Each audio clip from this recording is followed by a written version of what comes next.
अगर आप भी लेना चाहते हैं देश दुनिया की तमाम जानकारी तो आज ही सब्सक्राइब करें हमारे चैनल को।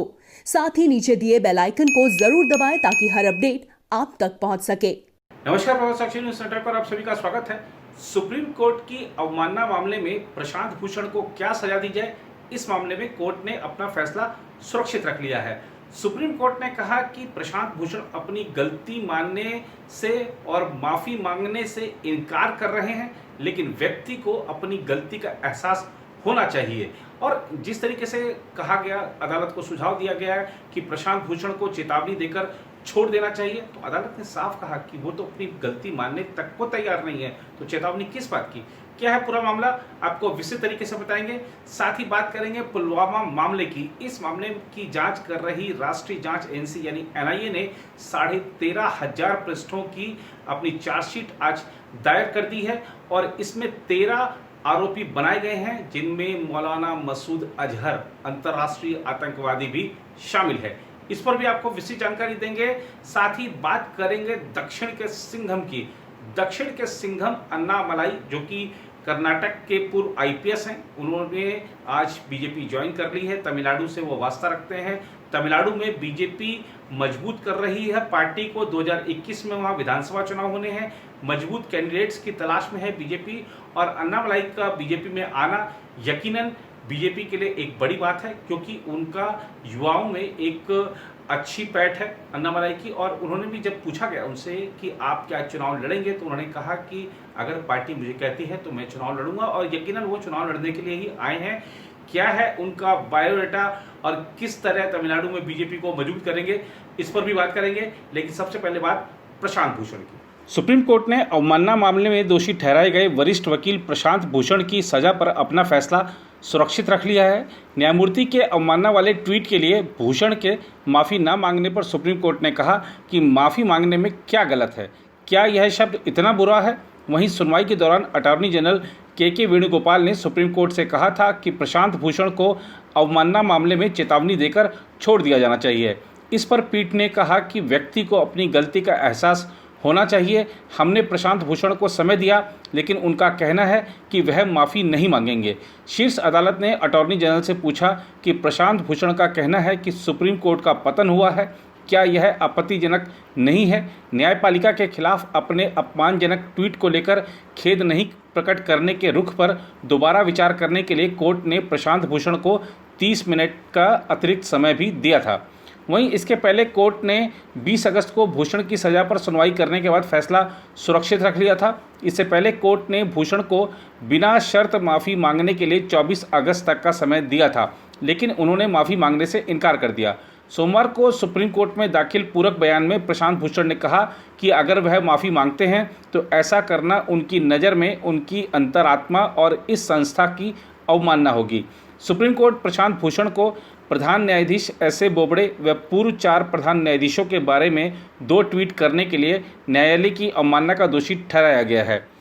वहीं दूसरी तरफ सुप्रीम कोर्ट ने वकील प्रशांत भूषण के खिलाफ 2009 के अवमानना मामले में सुनवाई को 10 सितंबर तक स्थगित कर दिया। यह मामला तहलका मैगजीन में छपे प्रशांत भूषण के इंटरव्यू का है, जिसमें भूषण ने भ्रष्टाचार के संबंध में न्यायपालिका पर टिप्पणी की थी।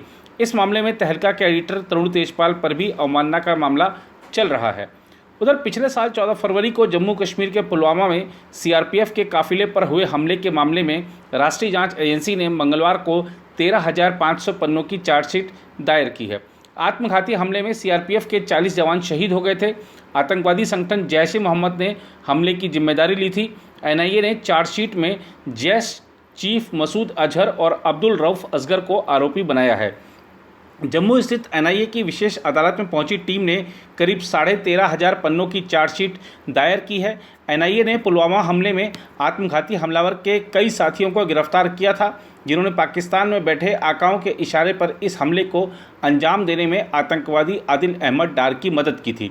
सूत्रों के अनुसार एनआईए ने चार्जशीट में बताया है कि हमले में इस्तेमाल किया गया आरडीएक्स पाकिस्तान से घाटी में लाया गया था। प्राप्त जानकारी के अनुसार एनआईए ने चार्जशीट में आतंकवादी संगठन जैश ए मोहम्मद प्रमुख मसूद अजहर और उसके भाई अब्दुल रऊफ असगर को आरोपी बनाया है। इसके अलावा चार्जशीट में मारे गए आतंकवादी मोहम्मद उमर फारूक, आत्मघाती हमलावर आदिल अहमद डार और पाकिस्तान से सक्रिय अन्य आतंकवादी कमांडर के नाम भी शामिल हैं। ये सभी नाम अब तक गिरफ्तार किए गए 6 आरोपियों के अलावा शामिल किए गए हैं।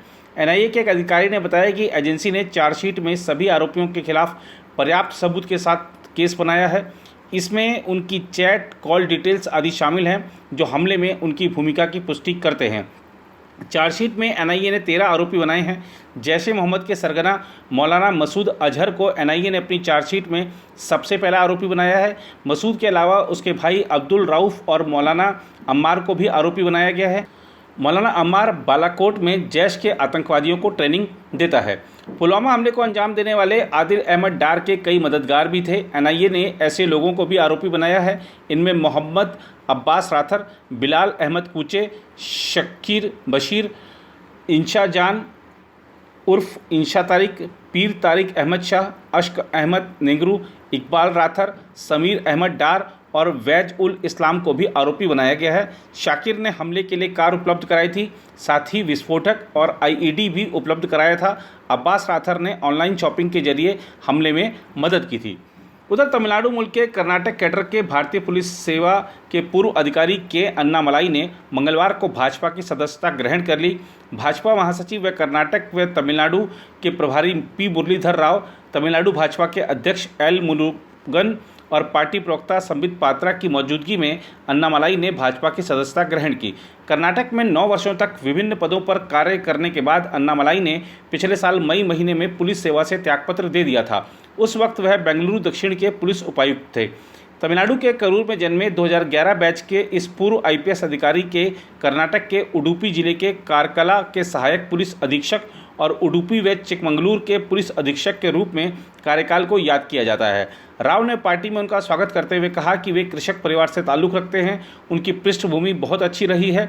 उन्होंने इंजीनियरिंग करने के बाद प्रबंधन की पढ़ाई की और फिर आईपीएस के लिए चुने गए। राव ने कहा कि देश के हर राज्यों की तरह तमिलनाडु में भाजपा मजबूत हो रही है। वहाँ भी समाज के विभिन्न वर्गों में और अलग अलग क्षेत्र के लोगों में भाजपा के प्रति आकर्षण बढ़ा है।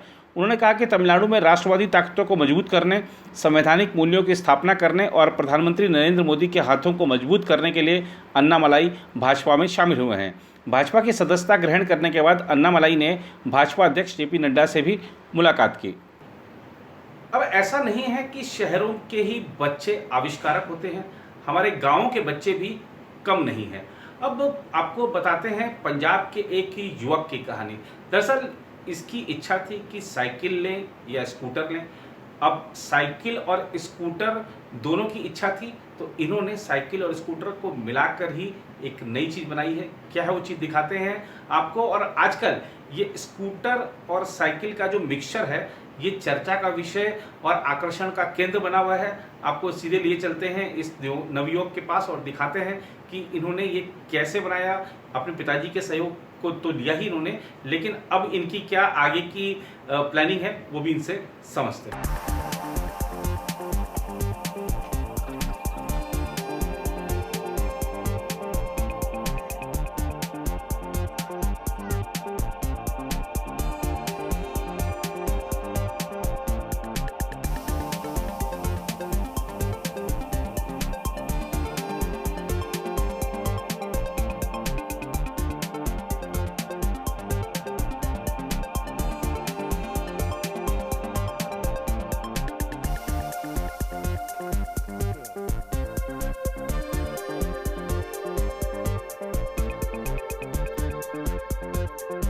हमने पहले स्टीयरिंग लाया था साइकिल पे, फिर हमारे दिमाग में आया कि ऐसे भी हो सकता है, स्कूटर भी बन सकता है साइकिल का। फिर हमने पापा से तैयार कराया।